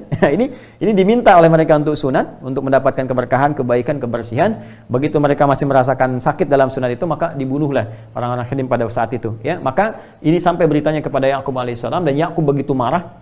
Ya, marah, dan dengan kemarahan itu kemudian Yakub menyoal, ya, mereka semuanya ini, menyoal mereka semua sehingga menghukum mereka, ya, menghukum. Di antara hukuman-hukumannya nanti Levi dimintakan untuk jadi pelayan, ya, makanya nanti ada kitab imamat setelahnya gitu kan, Levitikus gitu kan, ke sini. Dan ini juga tidak mendapatkan bagian-bagian seperti yang tadi telah kami sampaikan untuk hak sulungan dan sebagainya. Dan ini yang menjadikan, kata Alkitab, boleh jadi karena inilah Yusuf nanti disebutkan narasi ketika masuk ke Yusuf menahan Syamun, ya. Syamun ini ditahan oleh Yusuf alaihissalam, ya, di redaksi Alkitab ditahan saat mereka datang 10 saudara ini selain Bunyamin datang ke tempatnya Yusuf ketika ada di Mesir untuk meminta bahan makanan, ya, karena pangan mulai menipis, krisis pangan, kemudian datang ke sana. Yusuf tahu itu saudara-saudaranya, ya, tapi mereka tidak menyadarinya. Di surat Yusuf juga ada, nanti Anda baca ya 111 ayat itu. Ya, karena mereka tidak menyadari, Yusuf tahu, maka oleh Yusuf kan dilakukan sebuah trik sehingga saudaranya bisa berkumpul kembali dengan beliau, ya. Tapi di sini agak beda nanti narasinya, ya. Di sini agak beda narasinya, teman-teman sekalian, di Alkitab, bahwa nanti Yusuf menahan Syamun, ya, kemudian diminta mereka kembali sana, diberikan sedikit supaya merasa lapar dan untuk balik lagi untuk membawa Bunyamin. Bunyaminnya benar di sini. Dan disebutkan di sini Syamun, ya, yang ditahan. Kenapa ditahan? Ada dugaan kuat di tafsirnya itu bahwa Syamun ini diduga yang merencanakan untuk persekongkolan mencelakai Yusuf. Karena itu Yusuf berkenan untuk menahannya terlebih dahulu. Ada tafsirnya di sini, bisa kita baca nanti. Ini teman-teman sekalian, ya, jadi ini yang terkait dengan Ruben, Syamun, Levi. Walaupun nanti di sini dari Levitikus nanti, ya, pembahasan tentang imamat ini, pelayanan-pelayanan dari Levi di kemudian hari tetap nanti akan menurunkan nabi-nabi, terkhusus juga Musa alaihissalam nanti akan ada dari keturunan ini. Nah, ini nanti saya terangkan ketika hijrah ke Mesir ada berapa jumlah anaknya. Ya, nanti ini ada 3, ini ada 6, ini ada 3, kemudian Yahuda. Ini pun persoalan juga nih. Yahuda ini. Ini agak repot nih nerangkannya, teman-teman sekalian. Jadi Yahuda ini, teman-teman, ini termasuk yang disebutkan bertanggung jawab, ya, punya jiwa kepemimpinan kuat, tapi punya persoalan juga. Persoalan pertama terlibat dalam persekongkolan Yusuf. Yang kedua, ini mohon maaf sekali, ini disebutkan juga di Alkitab, dia sedang berzina. ya, dia senang berzina gitu. Jadi seringkali kemudian cari ya bahasa kita ya perempuan-perempuan kurang baik gitu kan. Saya nggak bisa menyebutkan yang di sini karena terlalu ekstrim bahasanya sundal gitu kan, mencari sundal. Jadi teman-teman kalau baca nanti tentang kisah Yahuda, Anda bisa googling aja sih ya, Yahuda misalnya kebiasaan seperti Anda akan temukan ya. Jadi saya sudah baca di sini juga.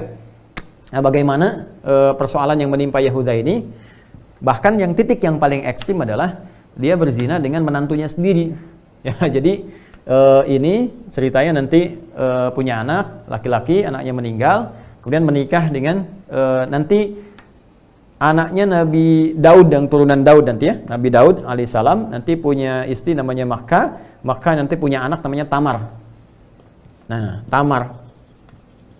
Tamar ini pun ada masalah juga, disebutkan nanti di turunan Alkitab ini cerita bahwa dia waktu kecilnya, mohon maaf sekali ya, sudah diperkosa, kemudian dari situ tumbuh dewasa menikah dengan anaknya Yahuda.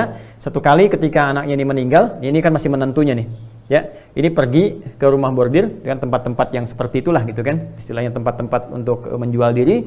Ini pun jalan-jalan gitu nyari. Nah, ini nggak tahu kalau ini menantunya. Ini persoalan ya, ini nggak tahu kalau ini adalah menantunya. Maka terjadilah kemudian sesuatu yang sangat dahsyat, dan ini dinalar oleh Al-Quran, sesuatu yang rumit untuk dibenarkan ya. Maka ini jalan kemudian menawarkan kambing untuk bisa bergaul dengan Tamar. Ditawar oleh Tamar ini teman-teman sekalian dengan tanggungannya sekalian, artinya dikasih barang-barang jaminan dan sebagainya, disepakati, maka terjadilah hubungan ya. Begitu terjadi hubungan, ini mengandung, ini jadi persoalan. Dalam kandungannya itu nanti melahirkan bayi kembar ya, yang pertama Peres, yang kedua Zerah. Nah, ini yang paling bermasalah. Dari Peres inilah teman-teman sekalian nanti akan terus melahirkan siapa coba? Ya, Yesus. Ini persoalan. Ini nanti akan dibahas karena ini sangat sensitif sekali, tapi saya punya, ini kan versi Alkitab sendiri. Ya.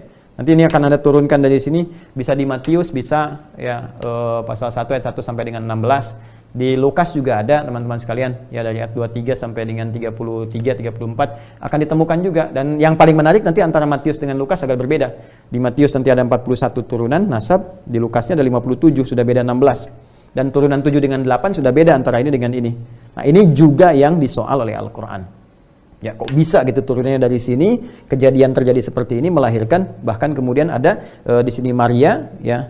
Maria mengandung anaknya Yusuf. Jadi di sini turunannya ke Yusuf nanti. Ya, jadi Marianya punya punya suami. Ya, namanya Yusuf, bukan Yusuf yang ini. Ya, nanti punya suami namanya Yusuf, melahirkan Yesus disebutnya, ini yang menjadi Kristus kemudian hari. Ini disoal. Ya, nanti Al-Quran akan meluruskan itu, termasuk di kisahnya Maryam.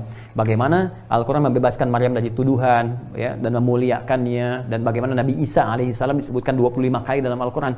Padahal Nabi Muhammad disebutkan 4 kali, Ahmad disebutkan sekali, gitu kan? Nah, ini jadi persoalan yang sangat serius. Kita misalnya buka di sini di halaman 97. Kita lihat, insya Allah saya benar ya. Bismillahirrahmanirrahim. Ya, kita teman-teman sekalian, kita bisa lihat misalnya, ini nih benar kan, halaman 97. Nih teman-teman sekalian. Nah, ini tuh ya, halaman 97. Jadi ini masih kejadian teman-teman sekalian. Ya, kejadian, itu kan? Masih di Kejadian. Nah, ini Alkitab sepanjang tahun. Ya, Alkitab dalam Tius 65. Sama juga di sini juga akan ditemukan. Ya, saya sudah cek juga. Nah, ini kalau teman-teman lihat pasal 38, kan? Nah, ya. Kemudian juga 1 sampai 39, ya. Nanti kita temukan di sininya yang 24, ya. Boleh kita dari 23 juga boleh. Ini sampai 30 sebetulnya nanti ya, ke bawahnya nih. Lalu berkatalah Yehuda, biarlah barang-barang itu dipegangnya supaya kita jangan menjadi buah orang. Sungguhlah anak kambing itu telah kukirimkan, tetapi engkau tidak menjumpai perempuan itu. Tadi yang tadi saya sebutkan. Kemudian dia jalan-jalan, kan? Kalau mau lebih dahsyat lagi, kita bisa baca dari ayat 20-nya, ya, ayat 20-nya. Ayat 20. Adapun Yehuda yang mengirimkan anak kambing itu dengan perantaraan sahabatnya, orang Adulam itu, untuk mengambil kembali tanggungannya dari tangan perempuan itu. Tetapi perempuan itu tidak dijumpai lagi. Ia bertanya-tanya di tempat tinggal perempuan itu, di manakah perempuan jalang yang duduk tadinya di pinggir jalan di Enaim itu? Jawab mereka, tidak ada di sini perempuan jalang. Kembali dia kepada Yehuda dan berkata, tidak ada, kujumpai dia. Dan juga orang-orang di tempat itu berkata, tidak ada perempuan jalang di sini. Lalu berkatalah Yehuda, biarlah barang-barang itu dipegangnya supaya kita jangan menjadi olok-olok orang. Sungguhlah anak kambing itu telah kukirimkan, tapi engkau tidak menjumpai perempuan itu. Baik. Kemudian Kalau kita tarik ke atasnya lagi, teman-teman sekalian, ini yang paling dahsyat nih, yang tadi saya sampaikan. Dari mana taunya ini menantunya? Ya, kita baca yang 16-nya. Lalu berpalinglah Yehuda mendapatkan perempuan yang di pinggir jalan itu serta berkata, marilah aku mau menghampiri engkau, sebab ia tidak tahu bahwa perempuan itu menantunya. Tanya perempuan itu, apakah yang akan kau berikan kepadaku jika engkau menghampiri aku? Menghampiri itu maksudnya berhubungan seksual. Jawabnya, aku akan kirimkan kepadamu seekor anak kambing dari kambing dombaku. Kata perempuan itu, asal engkau memberikan tanggungannya sampai engkau mengirimkannya kepada aku. Yang tadi yang saya sampaikan. Maka ini maksudnya jalan, kan? Cari perempuan-perempuannya seperti itu. Ini juga kemudian menjajakkan dirinya. Ya, maka terjadi dialog, terjadi kesepakatan, transaksi. Yang ini mau ngasih kambing, ini minta ditambahkan dengan tanggungan, barang-barang tadi disebutkan.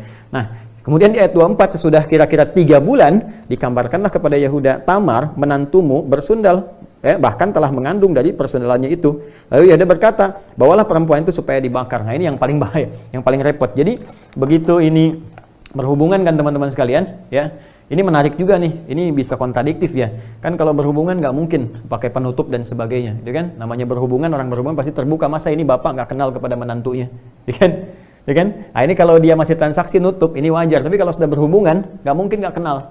Nggak mungkin nggak kenal. Makanya ketika 3 bulan setelah hubungan itu, Tamar ini mengandung, disebutkan orang-orang ramai karena Yehuda kan di situ dihormati, kan, di suku itu dan seterusnya. Maka ketika disampaikan kepadanya ada perempuan yang bersundal, ya berzina dan sebagainya, dia minta dibakar. Mana orangnya gitu kan?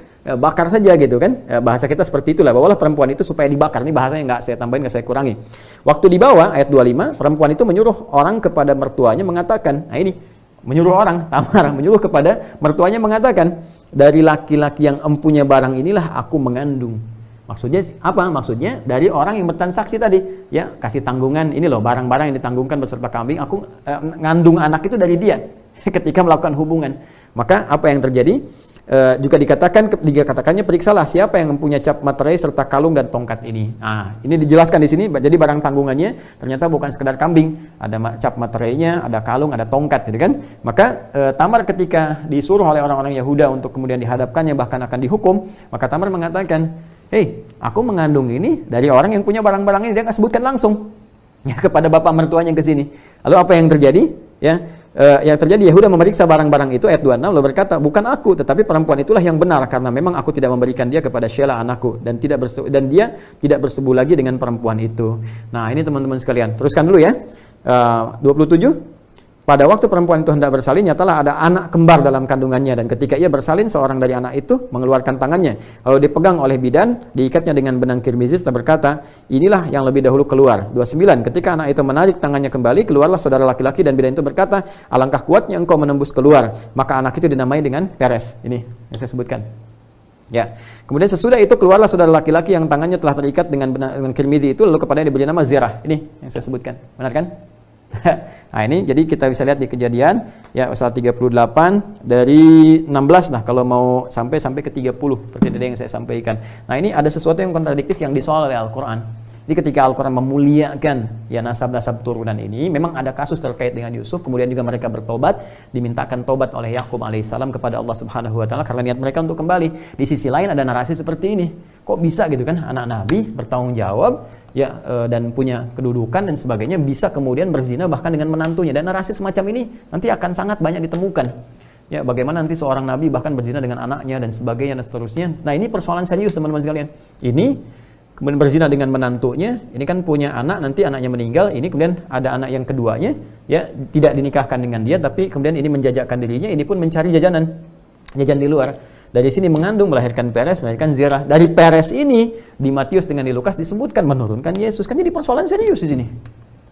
Nah, ini sesuatu yang disoal Al-Quran. Apakah sedemikian itu, gitu kan? Apakah seorang Isa alaihissalam, ya kita kan menyebutnya Isa alaihissalam, Isa bin Maryam, seseorang yang sangat dimuliakan di Al-Quran, sangat mulia, ibunya dibebaskan dari zina, itu kan seorang nabi, seorang rasul. Tapi di sisi lain dijelaskan di Perjanjian Lama di sini, ya di pasal Kejadian nanti, termasuk juga nanti di Matius di Perjanjian Baru, kemudian di Lukas ini dijelaskannya sebagai apa? Sebagai turunan dari seorang Peres. Peres anak siapa? Anak zina, anak ini. Kan jadi persoalan gitu kan di sini. Nah ini tolong jangan dipotong ya video-video ini, karena kita juga nanti ingin jelaskan argumentatif secara benar gitu. Jadi makanya kita sertakan referensi-referensi dan kita bisa mendengar. Ya bisa mendengar. Jadi kalau misalnya nanti kita ingin dengar dari sisi sarjana Alkitab atau yang lainnya, nanti bisa dijelaskan kenapa turunannya bisa ke sini. Dan ini tercantum di Alkitab itu kan dan turunannya. Nah, yang saya ingin sampaikan adalah bagaimana Al-Quran memberikan satu gambaran yang sangat indah. Kata Al-Quran itu, ini timbang loh. Ini masuk akal nggak? Ini timbang loh. Benar nggak referensi sejarahnya seperti ini? Maka Al-Quran menampilkan satu surah Yusuf, menampilkan satu surah Maryam untuk membebaskan Nabi Isa dari tuduhan-tuduhan semacam ini. Isa lahir dari perempuan yang sangat mulia, ya ibunya mulia yaitu Maryam. Kan kemudian juga kakek neneknya mulia, kakeknya Imran. Nanti ada surah Ali Imran, bahkan dimuliakan keluarga besarnya. Dirilis, diterangkan silsilahnya. Ya, bagaimana kemudian Isa itu, Yesus gitu kan, ya berasal dari Maryam, Bunda Maria itu. Maryam nanti dijelaskan lagi berasal dari Imran. Ya, Imran menikah bahkan dengan istrinya nanti ada Hannah gitu kan. Bahkan dijelaskan di surah Ali Imran itu di ayat ke-35 ya bagaimana bernazar kemudian Hannah istrinya Imran supaya punya anak yang saleh dan terlahir kemudian Maryam diberi nama dengan Maryam ayat 36 dijaga nanti oleh pamannya namanya Zakaria gitu kan yang nabi juga. Ini kalau mau ditarik ke atas ini Imran bin Qahat, Qahat bin Azar, Azar bin Levi ke sini lagi ketemu ke Levi. Jadi semua dijelaskan dengan sempurna. Ya, jadi bahkan jelas gitu. Nanti Maryam yang ini nanti beda. Maaf, yang Qahat yang ini nanti berbeda dengan yang Musa. Ya, yang saya maksudkan di Musa bin Qahat. Musa juga punya dua saudara, satu Harun, yang satu Maryam lagi. Makanya disebut dengan ya ukhta Harun. Wahai saudaranya Harun. Jadi yang ini nanti masuknya ke Yahuda. Yang ke Yahuda ke sini ke garisnya. Jadi sama-sama di garis Yahuda. Saya koreksi ya. Sama-sama di garis Yahuda, tapi dijelaskan ya dari sini ke Maryam, dari Maryam ke Imran, Imran dengan Hannah ke atasnya lagi sampai ketemu dengan Yahuda. Nanti dibedakan antara Maryam yang ini dengan Maryam yang saudaranya Musa, saudarinya Musa. Musa punya saudari namanya siapa? Satu Harun, ya beda usia 3 tahun, kakaknya lagi Maryam. Makanya disebut ya ukhta Harun gitu kan. Ya ketika dituduh Maryam ini mohon maaf sekali berhubungan dengan cara yang tidak baik, berzina gitu kan. Maka kaumnya mengatakan ya ukhta Harun, hei saudari Harun. Ya ada orang menyoal kok jauh banget dengan Harun. Bahasa Al-Quran sangat tinggi. Ini bahasa kiasan. Seakan-akan ingin memberikan kesan bahwa kamu itu orang baik seperti Maryamnya saudari Harun baik kepada Musa. Kamu itu kan orang baik. Ya, seperti Imran, kemudian seperti dengan ke Zakaria. Bukankah di sini Maryam dekat dengan Harun? Bukankah Harun membantu kepada Musa alaihissalam? Bukankah Maryam dekat dengan Zakaria? Jadi diposisikan seperti majas di situ. Ya. Nah, jadi itu sangat luar biasa. Kamu ini perempuan baik, kamu ini perempuan yang baik-baik. Kenapa bisa kemudian tiba-tiba mengandung melahirkan? Maka dijawablah, maka turunlah Quran surah Maryam dengan namanya, surah 19 menjelaskan itu dari ayat 26-nya sampai dengan ayat 33. Ya, sampai mengatakan nanti di ayat 31-nya jelas. Ya ini Abdullah dan terusnya sampai membebaskan tuduhan kepada ibundanya. Ini jelaskan nasabnya sangat mulia sekali, sangat suci sampai ke sini. Nah, ini yang disoal oleh Al-Quran, kok bisa ada narasi begini? Makanya Al-Quran memberikan pandangan, ayo diuji dong secara sejarah gitu kan, apakah benar begini? Apakah benar seperti itu? Diuji semuanya. Makanya ketika Anda turunkan nasabnya, kok bisa di Matius 41 sedangkan di Lukas 57 nasabnya ke atas? Ya kalau dikatakan, ada yang mengatakan begini di antara sarjana Alkitab. Ya karena ini kan nasabnya dari Maryam, dari Maria gitu kan. Maria dialihkan ke atas gitu kan. Dari Yusuf dan ketika menikah dengan Maria mengandung melahirkan Yesus. Sedangkan ini turunnya berbeda, nggak disoal dari Marianya. Bolehlah. Ini dikatakan dari Daudnya. Tapi ketika kita naikkan dari Daud ke atas, dia ada keturunan 7 dan ke-8, namanya sudah beda. Nama yang di sini tidak sama dengan nama yang di sini. Jadi persoalan. Ya kan? Nah ini pun disoal dan itu tinggal dijelaskan saja kenapa bisa seperti itu, ya kan? Nah, nanti kan ada informasi yang sampai, nanti tinggal digali dengan fakta sejarah, selesai. Dan dahsyatnya dalam kondisi ini pun Al-Quran hanya menyampaikan informasi seperti itu dan memberikan pilihan. Anda yakin? Silahkan bersyahadat. Tidak yakin pun kembali kepada masing-masing dan kembali kepada Allah dengan segala konsekuensi yang telah dipilih. Itu dahsyatnya. Jadi bagaimana membangun kedewasaan dalam menerima informasi, mencari kebenaran yang sejati, tidak mencari pembenaran, tapi saat yang bersamaan memberikan pilihan sesuai dengan objektivitas masing-masing. Itu yang top, yang dahsyat, kan?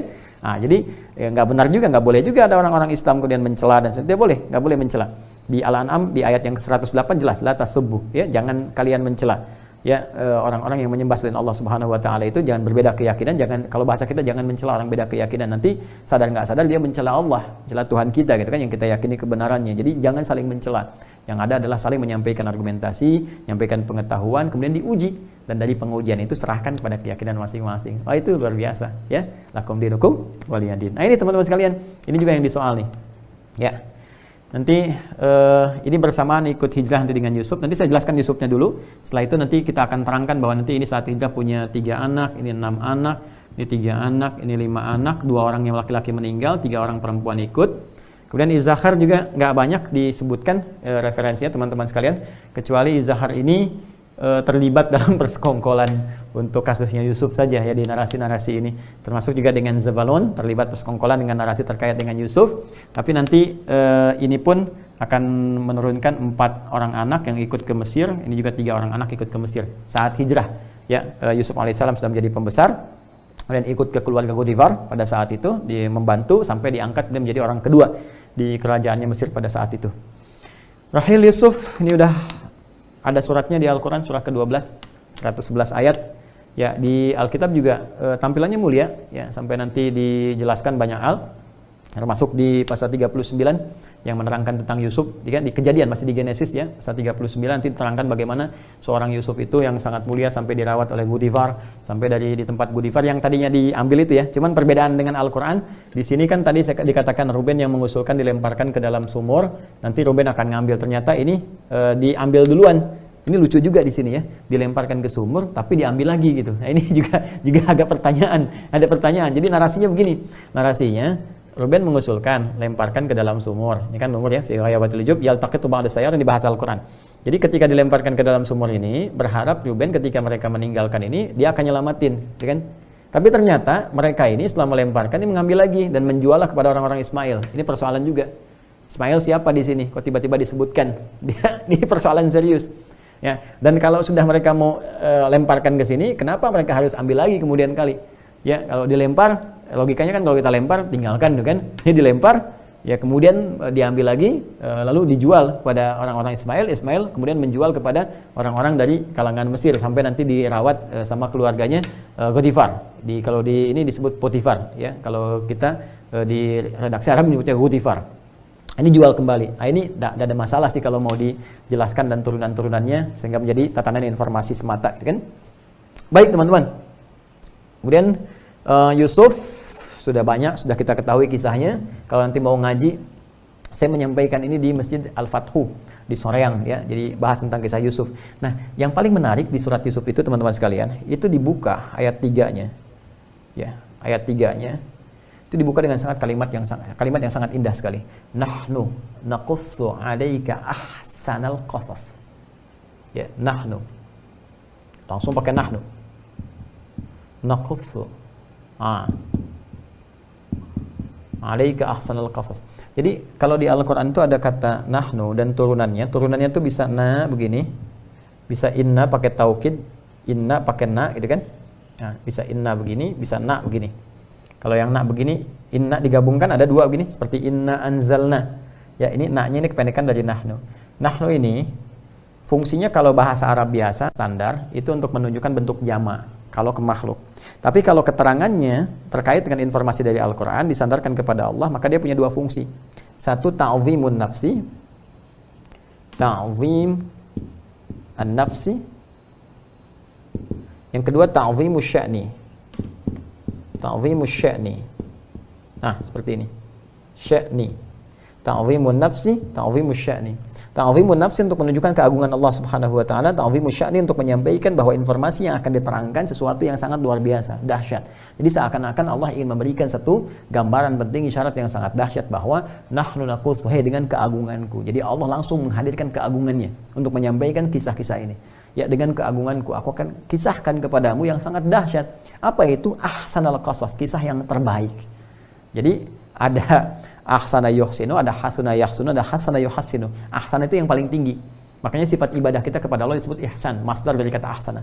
Ahsana yuhsinu ihsanan, hasuna yahsunu hasanan, husnan. Ya kan? Hasana yuhassinu tahsinan. Tapi ini ahsan dan bentuknya isim tafdil, yang terbaik. Ya, ahsan. Jadi kalau ada kisah-kisah menyebar seputar peristiwa ini, maka ini kisah yang paling baik, kisah yang paling benar, kisah yang alurnya sangat indah, yang sangat elok, yang sangat terhormat penyampaiannya, kan? Maka dibuka oleh Al-Qur'an, nahnu naqussu 'alaika ahsanal qasasi. Ya, bima auhayna ilaika hadzal Qur'an. Ya, dan dengan itulah kemudian kami wahyukan kepadamu dari Al-Qur'an ini. Jadi Al-Quran, Allah sampaikan manhaj Al-Quran ini berbeda dengan narasi-narasi manusia, berbeda dengan buatan-buatan orang dan sebagainya. Al-Quran menampilkan sesuatu dengan terhormat. Bahkan ketika ada orang berbuat kemudian sesuatu yang sangat kotor pun, Al-Quran masih memberikan penghormatan dengan kemanusiaannya, tapi menyoal perilakunya. Perilaku itulah yang dicela oleh Al-Quran untuk diperbaiki, bukan nama atau orangnya dalam konteks ini, tapi perbuatan yang diharapkan dia berubah. Kan? Nah ini sehingga Al-Quran mengatakan bima auhayna ilaika hadzal Quran, dan manhaj Al-Quran itu seperti itu. Makanya ketika Anda temukan kalimat-kalimat kisah-kisah yang viral di surat Yusuf alaihissalam, itu disebutkan dengan sesuatu yang sangat terhormat. Bagaimana saudara-saudaranya dihormati walaupun mereka berbuat salah, disebutkan kesalahannya. Bagaimana mereka bersekongkol, bertempat untuk kemudian membuat sesuatu yang buruk terhadap Yusuf. Ada yang mengusulkan dalam rapat bunuh Yusuf, kan? Kemudian yang lain mengatakan jangan bunuh, lemparkan aja ke tempat gelap ya. Yaltaqitu ba'da sayyara, mungkin dia diambil orang. Tujuan kita kan menjauhkan saja. Ini mungkin kalau kita compare dengan yang ada di Alkitab ini, kita akan temukan, oh mungkin itu yang disampaikan di Alkitab ini Ruben yang mengusulkan, kan? Untuk jangan dilemparkan itu. Oh ini yang mengusulkan untuk yang kurang bagusnya ini turunan-turunan yang lainnya, ya kan? Tapi Al-Quran tetap menampilkan kemuliaan dengan perbuatan. Ini rahasia yang ditafsir kenapa orang-orang yang nggak bagus seringkali ditampilkan dalam bentuk inisial, dan itu menjadi fitrah. Makanya di kepolisian di mana-mana pun kalau ada orang berbuat jelek kan nggak dipublish dulu kan namanya, tapi inisialnya dulu kan, A B A B A B sampai dia jelas, sampai paham, sampai apa, baru untuk kebutuhan administratif disebutkan keseluruhannya. Nah, ini teman-teman sekalian. Dan nggak ditemukan kisah-kisah seperti tadi disebutkan.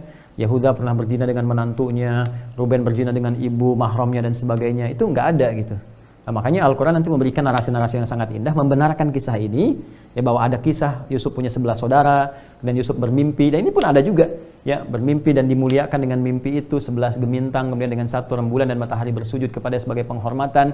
Maka kemudian di ayat kelimanya di surat Yusuf, la taqsus ru'yaka ya ila ikhwatika fayakidu laka kaida, jangan sampaikan kepada saudara-saudaramu kisah ini, kata Yakub, nanti khawatirnya kamu mendapatkan persoalan ya dari persekongkolan mereka. Itu udah terbaca oleh Yakub alaihissalam, dan itu sangat indah narasinya. Nah itu teman-teman sekalian. Kemudian adiknya Bunyamin, nanti Yusuf punya 2 orang anak, Manishya dengan Afraim, atau Efraim, ya. Kemudian adiknya Bunyamin ini punya 10 orang anak. Nah, saya berbicara nanti dalam konteks Yusuf sudah singkatnya dewasa saja. Nanti di surat Yusuf kalau kita bahas terlalu jauh nanti materinya ya. Sementara kita kan ingin ngejar ke keturunan Yahudi itu nanti di mana gitu kan, dan seperti apa dan bagaimana membangun kerajaan sampai ada imajinasi bahwa ini makhluk terhebat, makhluk terkuat dan sebagainya. Itu munculnya kapan? Sampai nanti ada didoktrinasi sampai kekinian, sampai ada Talmud. Nanti saya ceritakan sampai situ insyaallah dalam kesempatan mungkin yang berbeda ya. Nanti kita runtut dulu ini. Nah, nanti ini punya 10 anak. Ya, Yusuf nanti singkatnya sudah menjadi pembesar di Mesir, orang kedua. Ya, orang kedua. Ada yang menyebut nanti menteri keuangan, ada yang menyebut perdana menteri gitu kan.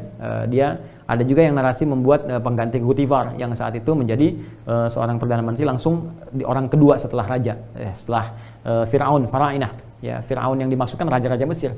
Ya, raja-raja Mesir dengan gelarnya. Kemudian ini dari Zulfa juga ada Jad. Ya, kemudian juga ada Asyur. Ini juga nggak banyak dikisahkan teman-teman sekalian, tapi ini nanti meninggalkan keturunan. Di sini ada 7 ya anaknya. Ya, nanti yang ikut juga berhijrah kembali ke sini. Kemudian juga ada Asyur di sini. Asyur kalau nggak salah dia 4 ya. Ya, ada keturunan dia bawa. Kemudian Balha juga nanti ada dan punya 1 orang anak. Kemudian yang terakhir ini adiknya juga ada 4 orang anak. Nah ini kemudian semuanya secara singkat itu hijrah ke tempatnya Yusuf alaihissalam. Yusuf bersama bapaknya Yakub alaihissalam. Ya, nanti bersama ibunya sebagian karena nanti Rahel sudah meninggal. Ya, nanti ikut hijrah bersamaan ke sana, dan disitulah kemudian disebutkan bagaimana Yusuf dimuliakan, boleh membawa semua keluarganya ke sana, dan hiduplah kemudian mereka meninggalkan tempat yang sudah berdomisili di sini ke tempat baru yaitu di Mesir. Ya, di Mesir di sini. Dan kurang lebih mereka hidup selama 400 tahun dalam narasi di riwayat-riwayat itu, termasuk juga di kisah-kisah yang kita dapatkan. 400 tahun nanti ini. Nah, dan di sini meninggal keseluruhannya. Yakub meninggal di situ, kemudian Yusuf juga meninggal, dan semua orang ini meninggal, yang 12 ini, yang Bani Israel. Tapi yang paling menarik, narasi Al-Quran menyebutkan ketika mereka hendak berpindah ikut hijrah kepada Yusuf alaihissalam yang sudah ada di sini, maka mereka menyesali dulu perbuatannya yang telah mencelakai Yusuf sejak kecil. Jadi mereka sadar itu salah, gitu kan? Mereka sadar itu keliru. Kemudian mereka minta kepada bapaknya, "Bapak, tolonglah kami minta diampunkan kepada Allah Subhanahu wa taala. Kami minta bertobat kepada Allah Subhanahu wa taala." Maka bapaknya memohonkan istighfar kepada Allah Subhanahu wa taala. Ya, karena itu mereka juga disebut dengan orang-orang yang memohonkan ampunan, memintakan tobat kepada Allah, ya. Tobat itu kalau dalam bahasa Arab kekinian kan disebut dengan taba. Ya, tubuh. Ya, seakar dengan ini adalah hada. hada yahdu, kan? Seperti ini, kan?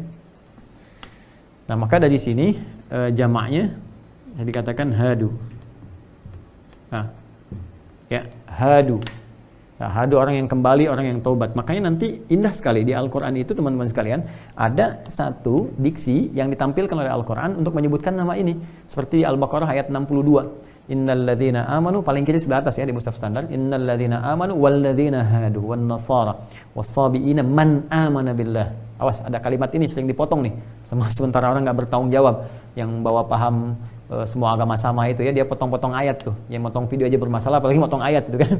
Nah, ini teman-teman sekalian, innal ladzina hadu, innal ladzina amanu wal ladzina hadu. Semua orang-orang yang beriman itu, dan orang-orang, nah terjemahan kita disebutkan Yahudi kan? Ya, di situ kan. Padahal Yahudi juga ada lagi nanti di Al-Qur'an. Termasuk nanti di penutup juz yang ke-6 di Al-Maidah itu kan. La tajidanna asyadan nasi adawatan lil ladzina amanu yahud. Nah, itu Yahudi disebutkan lagi. Yahudi nanti ada perbedaan di antara diksi ini. Jadi di sini ingin menunjukkan bagaimana mereka itu pernah bertaubat. Makanya ketika disoal oleh Al-Quran itu selalu seperti itu. Kamu ini kan keturunan orang-orang yang pernah taubat kepada Allah Subhanahu Wa Taala, pernah minta kepada bapakmu, gitu kan, ditaubatin kepada Allah, ya supaya bagus lagi, supaya baik lagi. Janganlah bersikap yang semena-mena, jangan bersikap yang buruk. Itu diantaranya. Nah, jadi teman-teman sekalian, jadi ini dinarasikan oleh Al-Quran, disampaikan kepada kita bahwa sebelum berhijrah ke Mesir bersama Yusuf alaihissalam, nanti bertemu dengan keluarganya, dengan Yakub, dengan ibu-ibunya, kecuali Rahel ini ya, dan bertemu dengan Yusuf, menyatu di sana hidup nanti selama 400 tahun. Ini udah tobat duluan, ya, udah tobat, udah jadi baik, jadi nggak ada masalah di sini. Ya, jadi ketika gabung ke sini, udah berketurunan 12. Nah, ini dari 12 ini dijaga teman-teman sekalian. Dari 12 ini kemudian terjaga klannya, klan ini, klan ini, klan ini, klan ini, klan ini. Nah, masing-masing nanti ada pemimpinnya. Dan tadi kan saya katakan kan di narasi Alkitab ini bahwa diwasiatkan, dinubuatkan oleh Yakub alaihissalam, atau nanti disebut dengan Israel, hamba yang saleh, bukan yang sekarang ya, yang muncul. Nah, nanti ini yang akan diteruskan kepada Yahuda nanti.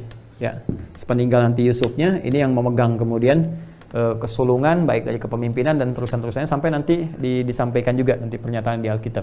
Ini nanti akan menurunkan tongkat estafet sampai dengan ke Mesias, ke Yesus. Cuman persoalannya yang tadi, Yesusnya lahirnya dari sini gitu kan.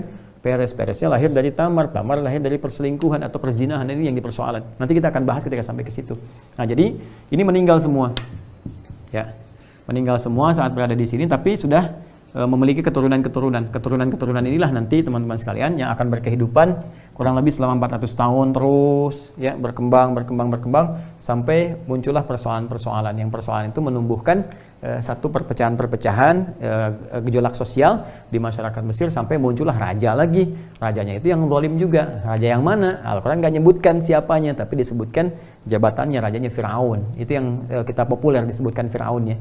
Jadi kalau ada kaidah di tafsir itu mengatakan begini, kalau ada inisial di dalam Al-Quran pada satu keburukan, ya ini ingin memberikan kesan bahwa yang salah itu perilakunya, itu yang harus diperbaiki. Ya, nama itu bisa bertahan, bisa diwariskan, tapi kesalahan itu yang diperbaiki. Jangan sampai karena salah itu nama kemudian menjadi olok-olokan, ejekan, sampai orang-orang yang punya nama yang sama dan tidak berbuat serupa menjadi celaan. Jelas ya? Nah, maka di dalam Al-Quran berlaku sebaliknya. Kalau ada orang-orang baik itu banyak disebutkan namanya. Ya, banyak disebutkan namanya. Maryam disebutkan misalnya, Luqman disebutkan namanya, yang bukan Nabi Imran disebutkan namanya, gitu kan? Itu kan luar biasa. Jadi kalau yang baik-baik disebutkan namanya supaya jadi tafaul. Tafaul itu satu keberkahan untuk meraih dari nama itu supaya diteruskan cita-cita kebaikan dia. Tapi yang jelek kemudian ditinggalkan. Nah, ini teman-teman sekalian, begitu di sini ada kesenjangan sosial dengan masyarakat, muncul mulai persoalan. Nah, di turunan-turunan ini muncul mulai persoalan, muncul mulai kebesaran-kebesaran, muncul mulai bikin ulah, sehingga menjadikan saat yang bersamaan muncullah raja yang paling juga anarkis, ya, raja temperamen, raja macam-macam, yang baru ngelihat sedikit bunuh. Nah, itu kan baru dengar sesuatu udah jelek. Akhirnya apa yang terjadi? Firaun menjadikan generasi-generasi di masa abad yang keempat itu, setelah itu ya. Nah, itu jadikan generasi-generasi ini, keturunan yang tadinya mulia, keturunan bagus dan sebagainya, maka jadikan budak oleh Firaun. Yang suruh bikin piramid, ini suruh bikin ini, suruh bikin itu dan sebagainya, sampai nanti satu ketika Allah mengutus lagi dari keturunan generasi-generasi yang 12 ini, yang menjadi pembebas dari perbudakan yang dilakukan oleh Firaun. Jadi sebetulnya ini gimana ya kita menyampaikannya ini, jadi saling terkait berkelindan gitu. Ya, jadi ya makanya selalu ada kata-kata bijak menyampaikan kepada kita bahwa ya sosok yang buruk yang munculnya dari kondisi masyarakat yang buruk juga gitu ya. Sebaliknya yang baik melahirkan yang baik juga, tapi bukan berarti keburukan akan bertahan lama, harus diperbaiki juga. Ya, ada Firaun yang sedemikian jahatnya, ini juga salah satu faktornya ya ulah-ulah yang dibikin dari keturunan-keturunan ini, walaupun tidak semuanya, ada yang mulai berbuat ulah gitu kan. Nah, sampai kemudian Allah mengirimkan juga satu pembebas karena ini terkena dampak, kebetulan juga qadar Allah tadi yang Firaunnya juga perilakunya buruk, maka dari keturunan Levi inilah nanti akan melahirkan satu keturunan. Dari keturunan ini nanti muncul Imran, bukan Imran yang bapaknya Maryam ya. Nah, Imran bin Qahat bin Azar bin Levi. Dari Imran nanti melahirkan 3 orang anak. Anak pertamanya perempuan namanya Maryam, anak keduanya Harun, anak ketiganya Musa. Nah, Musa inilah yang kelak kemudian punya kisah tersendiri, yang dengan kisahnya itu dia membawa nanti yang tersisa di masa pemerintahan Firaun yang ini itu untuk keluar dari kejaran Firaun, yang kelak nanti akan selamat, dan dari selamat itu nanti akan kemudian dihitung berapa banyaknya untuk kembali mendekat kepada Allah. Dari hitungan itu jadi bilangan, makanya nanti ada bilangan ya, numbers gitu di Alkitab ini. Nanti kita akan lihat teman-teman sekalian bagaimana kisahnya Musa, ya seperti apa gambarannya, dan dari kisah ini bagaimana nanti perjalanannya sampai menemukan satu tempat yang dimuliakan, bumi yang suci, yang kelak disebut dengan Palestina itu. Dan setelah itu bagaimana kejadian-kejadian secara dinamis terjadi sampai memunculkan kondisi sampai saat ini. Nah, itu nanti kita bahas lagi di kesempatan yang berikutnya ya, teman-teman sekalian.